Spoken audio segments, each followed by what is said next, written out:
Hello, I'm Karen Harrison. Welcome to October Reiki Call.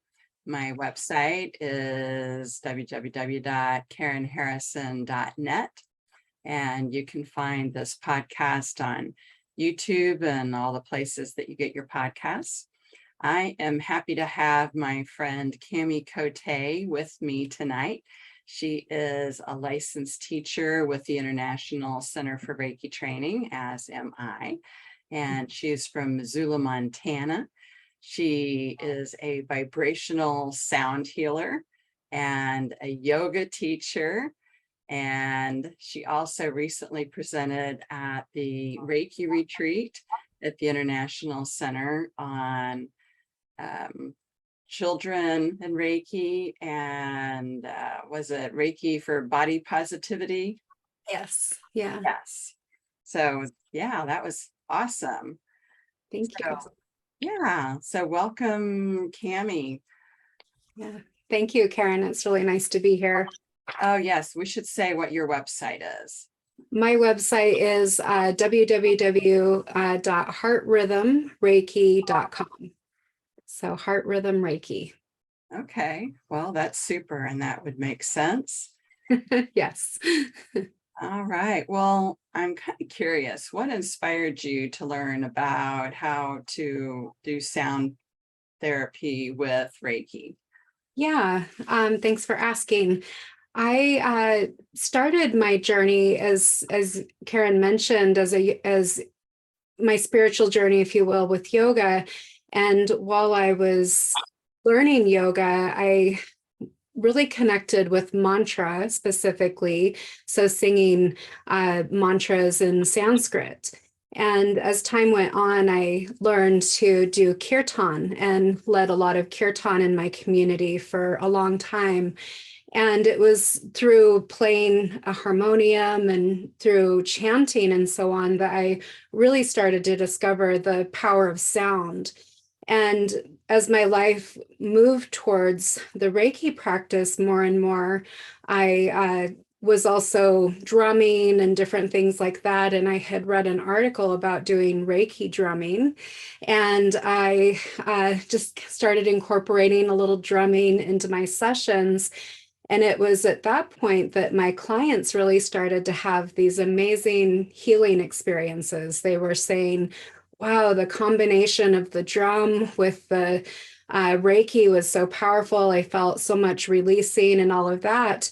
And so I was curious to know more and was primarily working intuitively at that point. And so I signed up for a multi-instrument sound healing training. And with that multi-instrument sound healing training, I was focusing on tuning forks, the metal bowls, the crystal bowls, the gongs, the drum, and the voice. And in my time of working with the Himalayan bowls or the metal bowls, the most, I started to find how warm and welcoming they were. And a lot of the wonderful aspects of them is that they could go on the body and I didn't have to worry about them because a lot of crystal bowls have a rounded bottom, so they don't go easily on a person's body. And the vibration goes through really nicely with the metal bowls. So I really started to recognize how useful they were in my practice.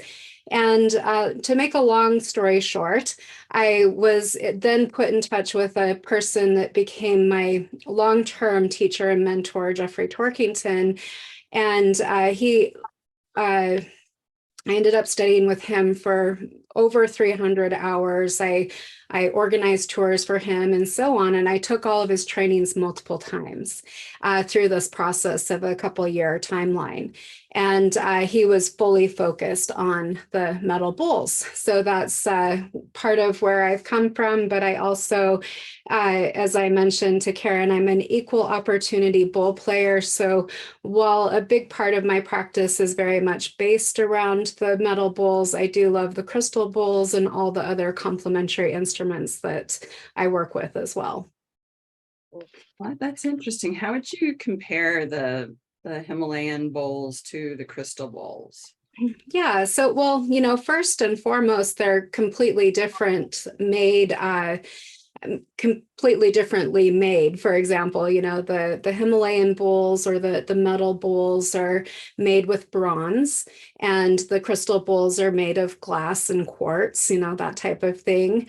The Himalayan bowls are generally made and hand hammered. There's all of this like artistry piece that goes into it. A lot of the crystal bowls are made in a mold, so there's a difference just simply in how they're made. Most of the bowls that we are currently like importing into the US, metal bowls, are coming from Nepal.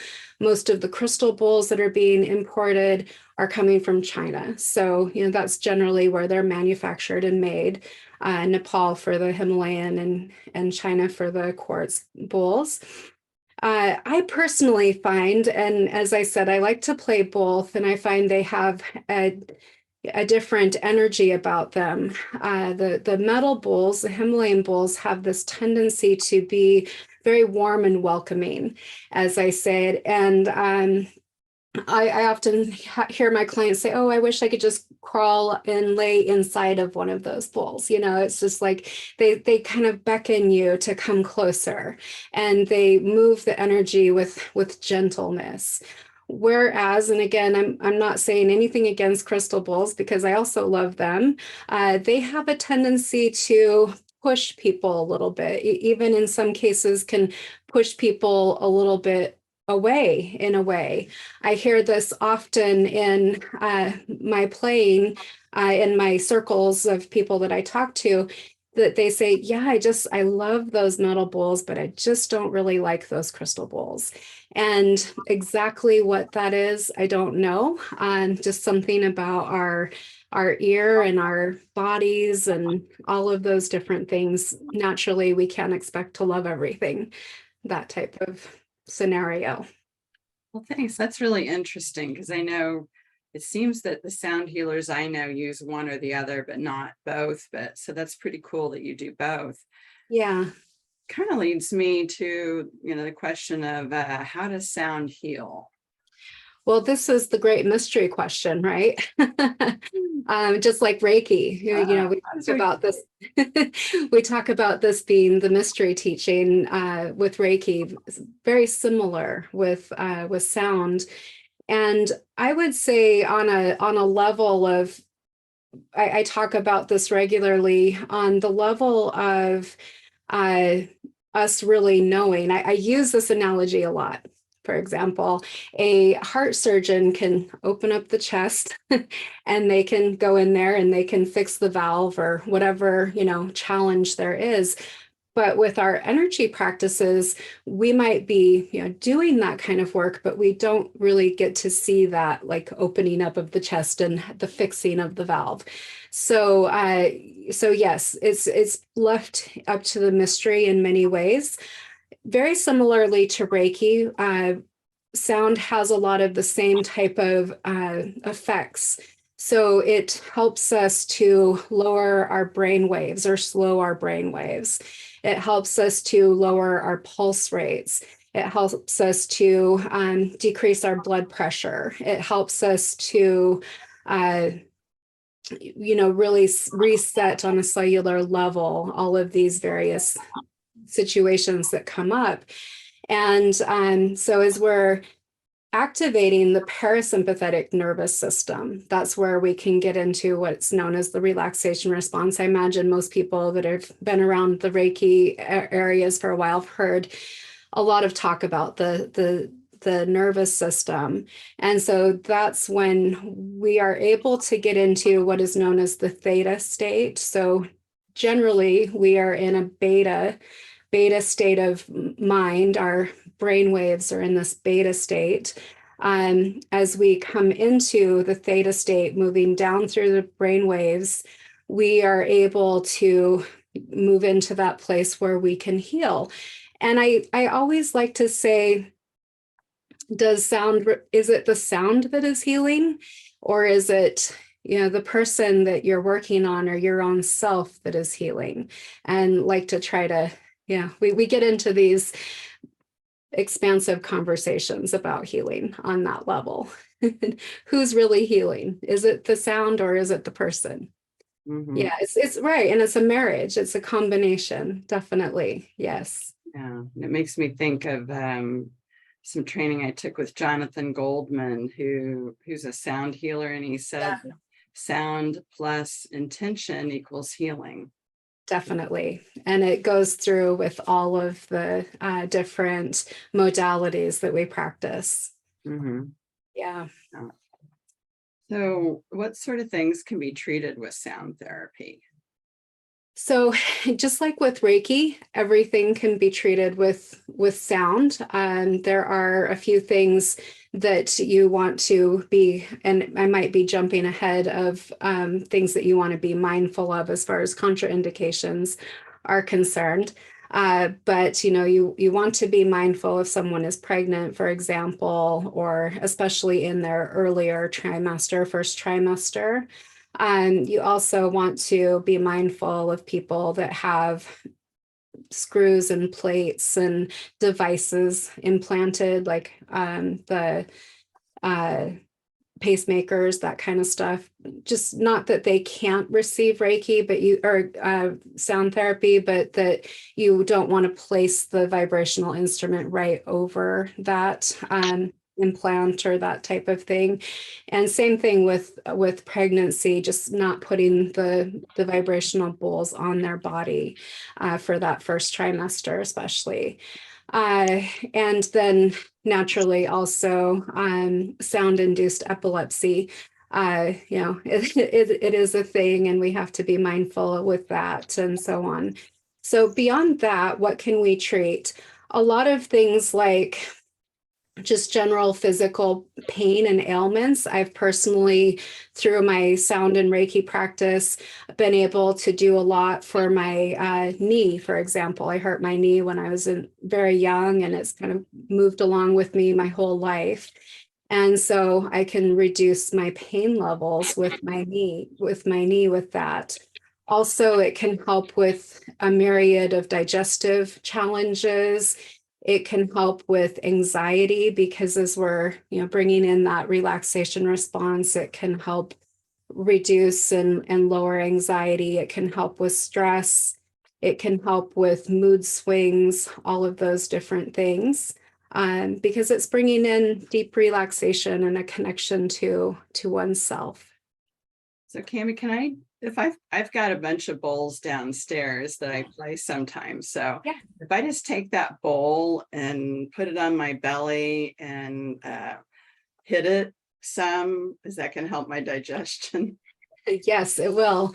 So, I'm getting it now.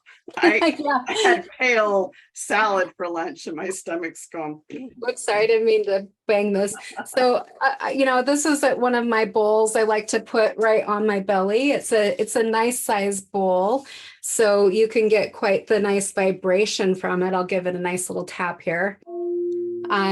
So putting this on your belly and using the amount of time that works for you, but naturally, if you could do 5 to 7 minutes, for example, you're tapping. I always suggest you tap from your heart to the bowl. So I'm very heart oriented naturally, but also it just keeps the bowl from moving around a lot if you're tapping heart to bowl. You can definitely help with your digestion that way. Yeah. Well, that sounds good. Yeah. Go get it now. Yes, yes. So yeah, things like, if you're having challenges, I notice that if I'm in a particularly bad mood, for example, which is, never happens, of course, but never.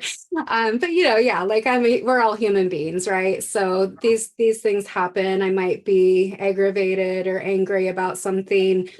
Just even coming and tapping my bowls or putting one on my body will really help me come down into in a more neutral state, which is nice. Yeah. So do you just draw like a Reiki symbol over your bowl and then just give it a I don't know, do you call it a ding or do you call it a whack or A tap. We tap? typically call them taps. Yes. So yeah, there's a lot. I mean, yeah, as far as the sound healing goes, we have a few different ways of talking about the different mallets and the different ways that we create sound with bowls. So I'm going to just turn on my original sound so that you can hear the bowl a little bit better. So we've got a tap, really nice, clear sound. Then we can sing, so or rim the bowl.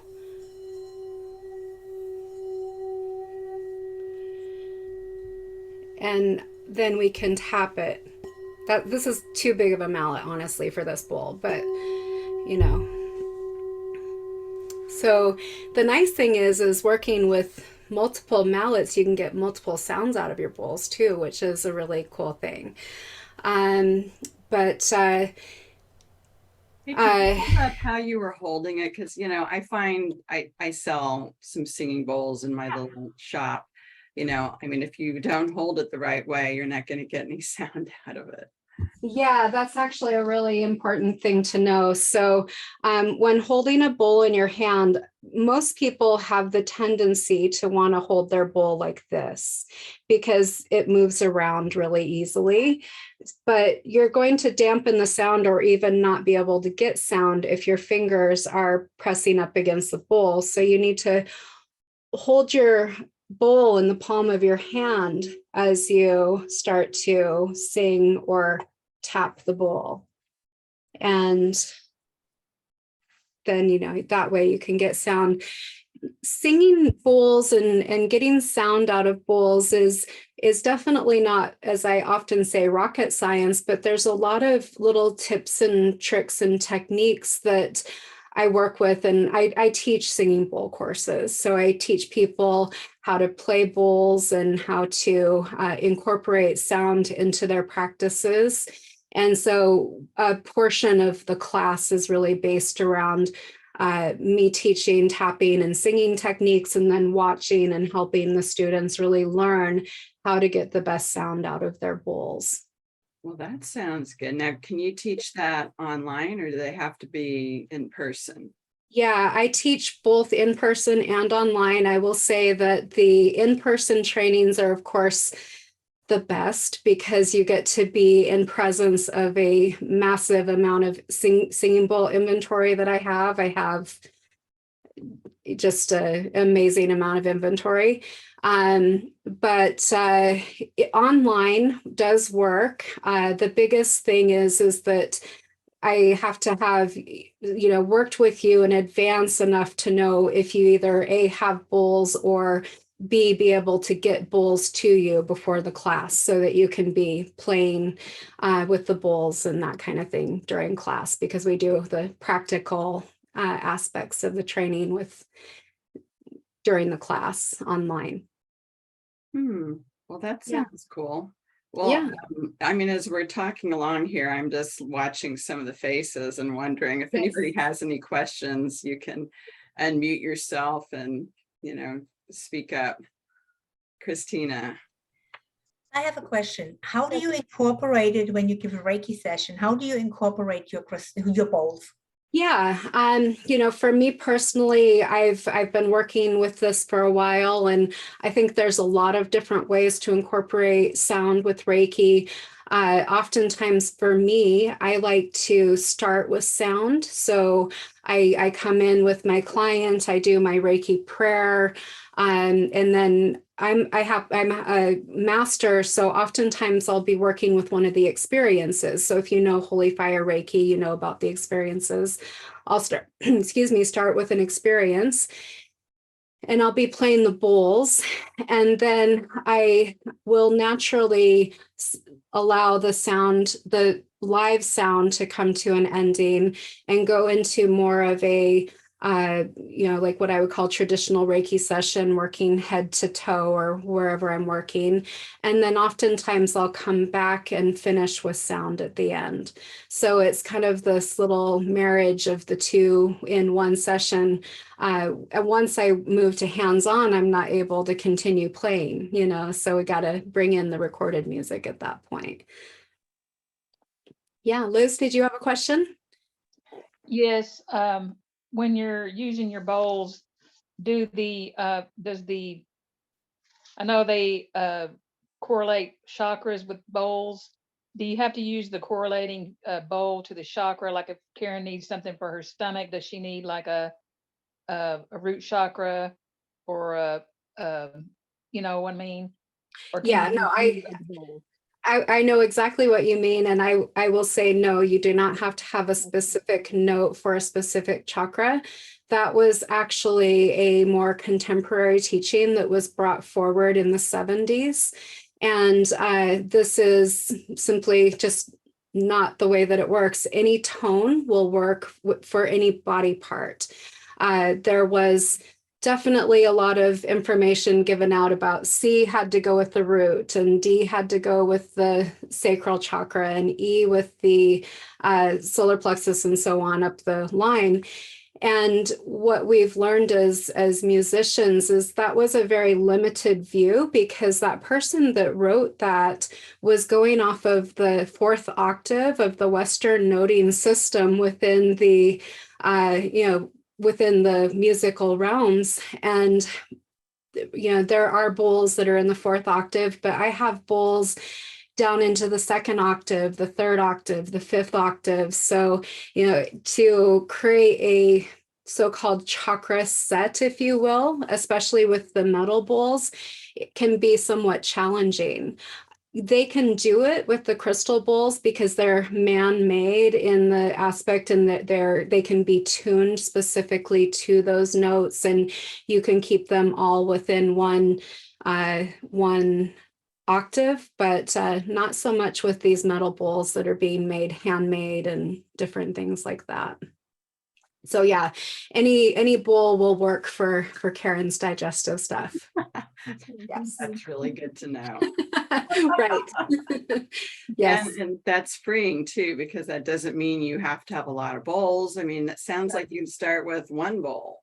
Exactly. Start with one bowl. For the workshop that I teach specifically, I teach a 2-bowl technique. So you do need to have 2 bowls to take the workshop, but you don't have to, they don't have to be huge bowls. They can be more of a medium and a small size bowl. And so you can generally get into a 2-bowl set for a reasonable amount of money. And like I said, I sell singing bowls. So we work with a couple of really awesome families in Nepal and import them from there. So we know we have quality instruments being brought into, being imported, and just people that know about bowls and listen to bowls will often just really remark about the quality of bowls that we bring in. So it's nice to have that.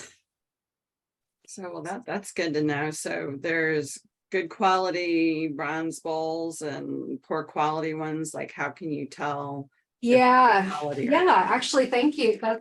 Let me grab one little bowl. So there's definitely a big variety of bowls out in the world.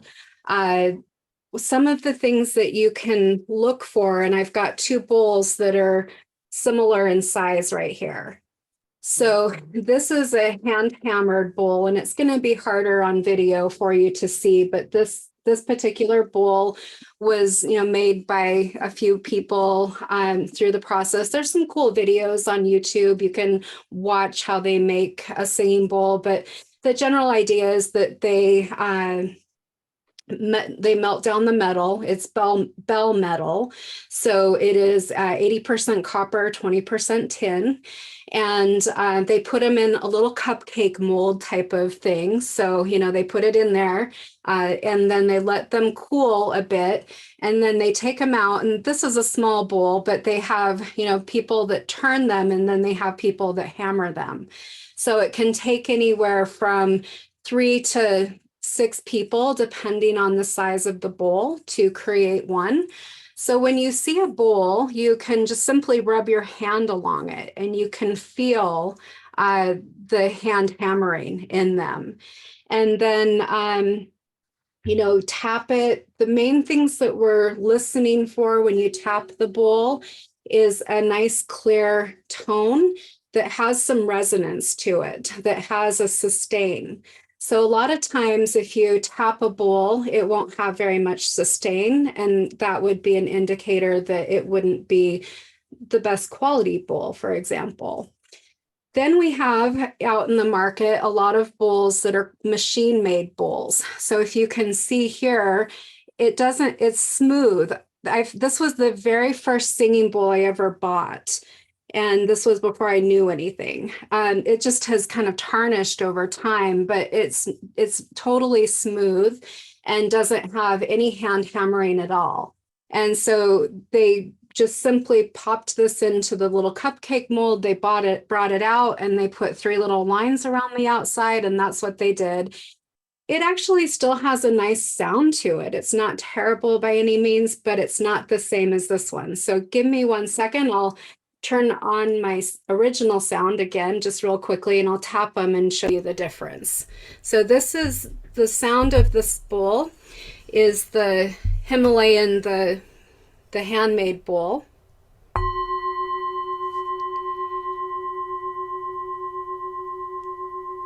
And they just go, go and go and go. I'll stop it. And then this is the machine-made bowl.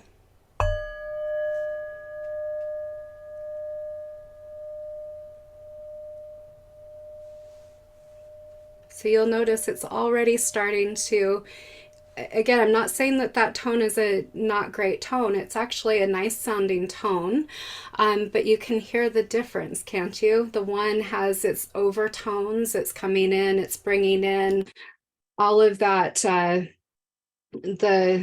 the difference with the sound. You hear these overtones. It would go from whatever its natural note is and go back and forth. It's these little waves that come in, whereas the machine-made bowl is simply going to resonate at the sound that it was when I tapped it. So it's going to be more of a single pointed sound, essentially. So that's a little bit on that. Other things that you have to kind of buyer beware of out in the market in the world is a lot of sellers will try to pass off newly made bowls that are actually, they try to pass them off as antiques, but they're actually newly made bowls. So a lot of, like this bowl, for example, is a newly made bowl, but they put a patina on it to make it look like it was an older bowl. So, you just have to kind of be real aware. If pricing seems to be really out of the extraordinary on level of pricing, that kind of stuff, just be mindful. If it doesn't feel right, it doesn't feel right, that type of stuff. Yeah. Okay. Well, those are some important points. Does anybody else have any questions that are bubbling up? I have one more. Okay. I'm always full of questions, sorry. That's okay. Your bowls behind you, if you're just gonna tap one or sing it or ring it without picking it up, does it need to have a special surface? Can it just be on a wooden surface, or does it need a mat or anything like that? Yeah. Oh, here it is. So I've got, as you might be able to see here, I've got a thicker kind of quilt. It's a fabric, like a thicker fabric. So if you have it on wood, you're going to want to have something underneath it. So some type of fabric or a rug or something along those lines. Also, these little things, they just come from, Target or wherever. These work really well under the bowl. So the cool thing about these is it keeps the bowl, if you've ever tried to play a bowl on a carpet or something like that, they have a tendency to slide. So this little thing will keep that from happening. It also adds a little insulation underneath so that when you're tapping it or playing it, it won't vibrate on the floor, that type of thing. But for the way that I set up my sound baths when I do, so I work in two different ways. I do public sound baths where I play for groups of people, and then I do one-to-one work. So when I set up for my public sound baths, I have a very thin wool rug that I put down on the floor. And then I put one of these under each bowl, and that keeps my bowls in a nice place, and they're not vibrating on like a wood floor, for example, or anything like that. And it also, I call it my little bowldom, the way that I set up my space. And it's like, this is my little bowldom here. So yeah. Thank you. Yeah. That's cool. And what is that thing called at Target? Because I'm thinking that looks like my placemats. Exactly. It's like shelf liner, but this one was cut into a shape like to put under a pot. Oh. So yeah, just a little, shelf liner. Shelf liner, you can, I've got more. This is just regular shelf liner that I've cut that, you can just put right under the bowl. So you can buy these two for $1, or you can buy a whole roll of it for $3 and have a whole bunch have many, many pieces. So however you want to go about it. Well, that's good to know. Yeah. I thought maybe you had to have like the rings or something. No, actually, I don't play with, I'm just looking to see if I even have one of the rings here. I don't personally, and the teachers that I've learned from don't play the bowls sitting on the rings, because what has a tendency to happen is as you tap your bowl, especially if you're playing more sound bath style, so you're sitting on the floor or wherever and tapping bowls, what has the tendency is that the bowl will knock off of those little rings. And so this will give your bowl a lot more stability, and also help it sit directly on the floor. Well, that's good to know. So what we're talking about is a cloth ring, made Yeah. of fabric that's, Yep. I don't know, about yay thick. Yeah, I've got one around here somewhere. Like I said, I don't use them. Oh, Yeah, exactly. thanks. Yeah, thank you. Yeah, like that. They're nice for display, they're nice to put your bowls on for display, but they're not practical for playing. That's been my experience. If you love them and want to use them, you can do so, but it's been my experience that they don't really work so well during playing. So Well, that's good to know. yeah. Hey, we were kind of getting into some of Yes. the benefits of the Yes. sound therapy. What would you say some of the other benefits are? So some of the other benefits are bringing clarity to mind and bringing balance to body. It can bring about deep relaxation. It can actually help us improve our memories. So, thinking about working with sound, you've likely heard about how there was this study, and I apologize, I won't be able to just give you the study, but I saw a movie on it, or a documentary, where they were taking Alzheimer's patients and having them listen to their favorite music, and it would help bring them out of their some of their effects of their Alzheimer's. And so, whether it's recorded music or whether it's live played music through the singing bowls and so on, can help improve memory, can help with concentration, can help with improved sleep. So I have a lot of friends that come to my public sound journeys, and they'll talk about how they use their little Fitbits or their their Apple Watches, and they'll notice that after a sound journey, their sleep is better for up to even 5 or 6 days after the sound journey. So there's something about bringing those brain waves down into the theta state that really helps with improving the quality of sleep. It can also help strengthen our immune system. It can help us improve our creativity, and it helps bring a heightened awareness to our own selves and our environment. So those are just a few of, probably many benefits. Pain reduction, better digestion, can help with a lot of emotional challenges. Well, that's awesome. So it sounds like it's really a perfect complement to Reiki. Yeah, I really find it is. I do personally do traditional Reiki sessions where I'm primarily working with Reiki only, or where I'm working with Reiki only. I also do sound healing sessions on their own, but the majority of my clients and what I really love to do is combine the two modalities and work with both of them in the same session. Well, that's cool. I bet that everybody would love it if you could give us a little demo of a sound healing. Yes, yes. Well, one thing that I thought I would share was just a quick technique. And I already talked about placing the bowls on the body, and you can just simply tap them on your body. And that one we call the self massage. It's really nice and wonderful to do. The main thing to know with that is if you have a small bowl, for example, it's not going to give you the same type of vibration as a larger bowl would. Yeah, that just stands to reason, right? Smaller bowl's not going to stay on the body as easily, that kind of thing. But one of the things that I love to do with a bowl at the beginning of a Reiki session, or really any time, is I like to do what's called a sonic smudge. So when I personally am allergic to sage, so I don't use a lot of smoky smudge with my clients and so on. So for me, I like to do sonic smudge.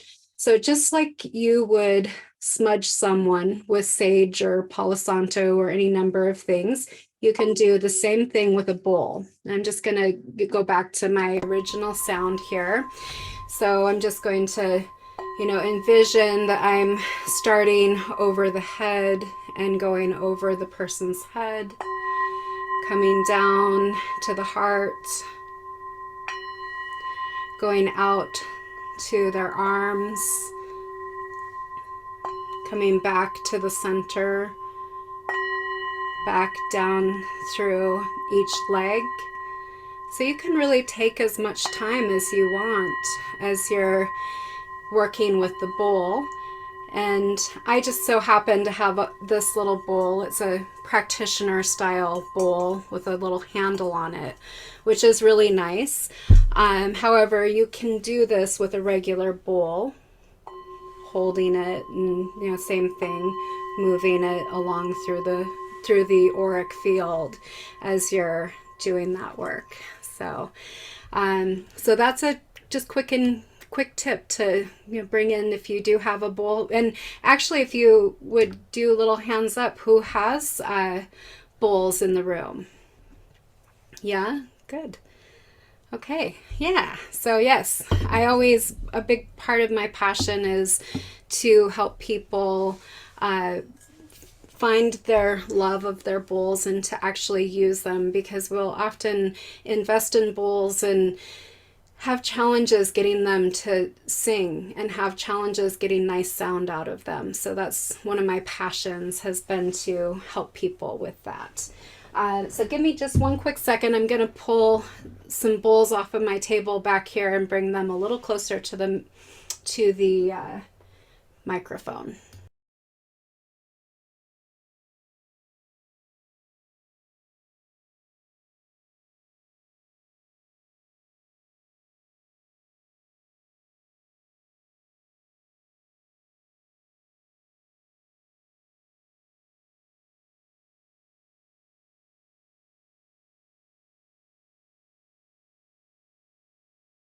Okay, thank you. I didn't want it to look so empty during the time that I was talking, so I left them up there for a minute.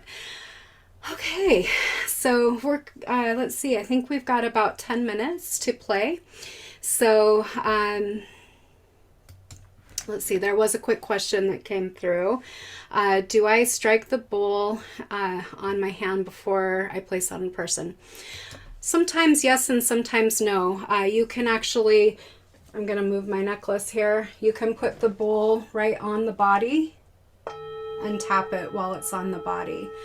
Sometimes I will do like a spiraling type of thing, so I'll have the bowl resonating as I'm bringing the bowl down and putting it on the body. So you can do it either way. Depends on if you want to be looking fancy or not, is what I always say. Okay, so let's just take a moment. If you would like to close your eyes, now would be a good time to close your eyes. And just take a couple of intentional breaths. As you breathe in, know that you're breathing in. And as you breathe out, know that you're breathing out.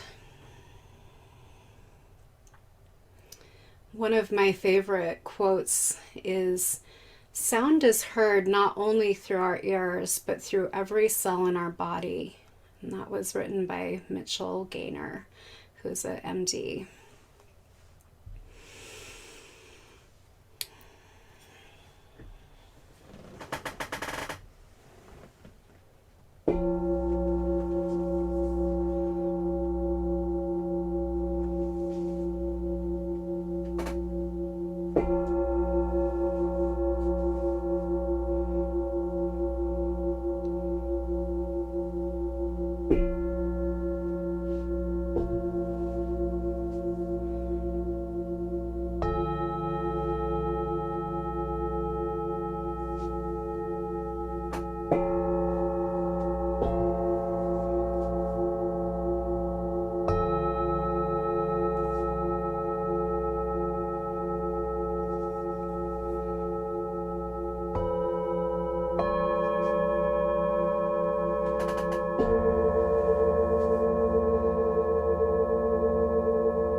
And as you feel ready to do so, start to bring in some deeper breaths. And just notice that expansiveness in your body, your heart, as you breathe in. And feel your body as it softens as you breathe out.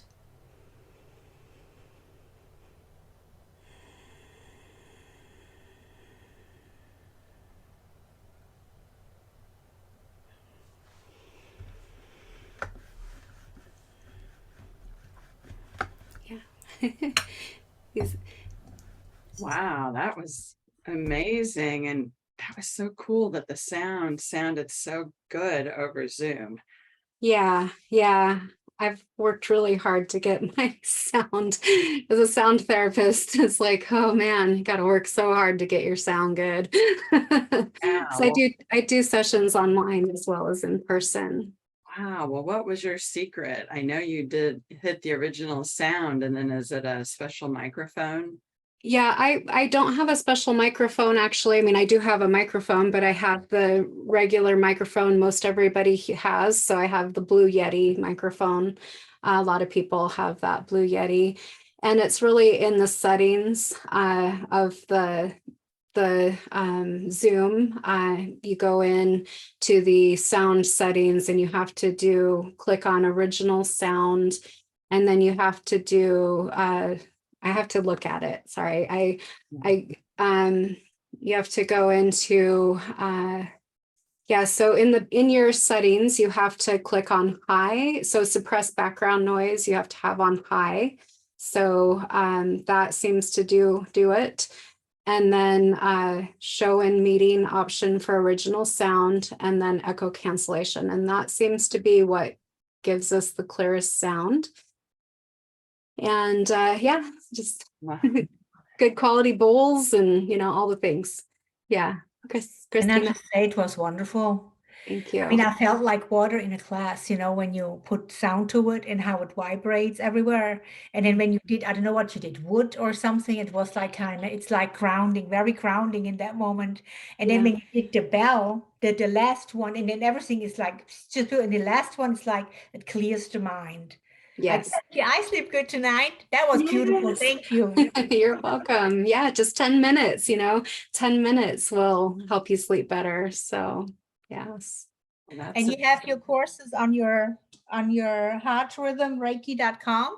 Yep, heartrhythmreiki.com. I'm teaching the online course on Saturday, March 4th. So that's my next training I've got on my schedule.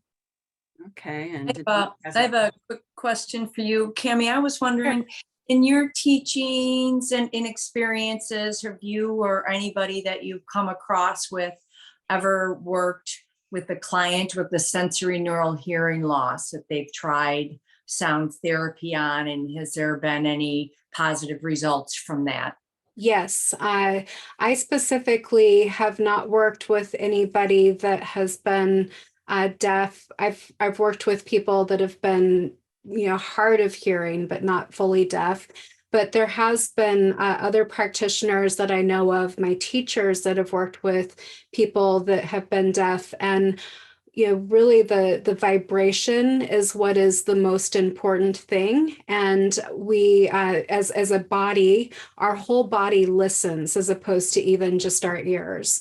So when you're working with sound and the vibration, there is the tonifying of organs happening and all of these, like different things that are just going to happen no matter what, because the whole body listens as opposed to the ears alone. Okay. So yeah, I've seen positive results with people, Thank you. no matter what their hearing ability is. Yeah. Thank you for that question. Anybody? any final questions anyone has? Okay. And you have, you probably have courses coming up sooner, don't you, in person? Actually, I'm teaching I taught a level 1 workshop in the end of September, and I have a level 2 coming up this weekend, but you have to take level 1 in order to take level 2. And then I'm coming up to the end of a 6-week timeline where I've been teaching every weekend. So I'm going to take a little time off from teaching. And so I do have one more Reiki class on my schedule in December, but then I'll start teaching Reiki and sound classes again in January, February, March, because nobody wants to take classes during the holidays. So yeah. Okay, well, thank you, Cami, so much for sharing your expertise with the vibrational sound therapy and the bowls. That was amazing. I love listening to that, and I am re-inspired to do more with my bowls. Yeah. I have some in my office and I have some downstairs in my treatment room, and after this I'm going to go take a bowl and put it on my belly and give it a tap, not a whack. A tap, not a whack. Exactly. I don't happen to, I imagine you have a mallet that has a soft end. So use that mallet. That's the best mallet to use when you're putting it on your body and tapping, not whacking. We've coined a new term here, tapping, not whacking. Well, who knew? Yeah.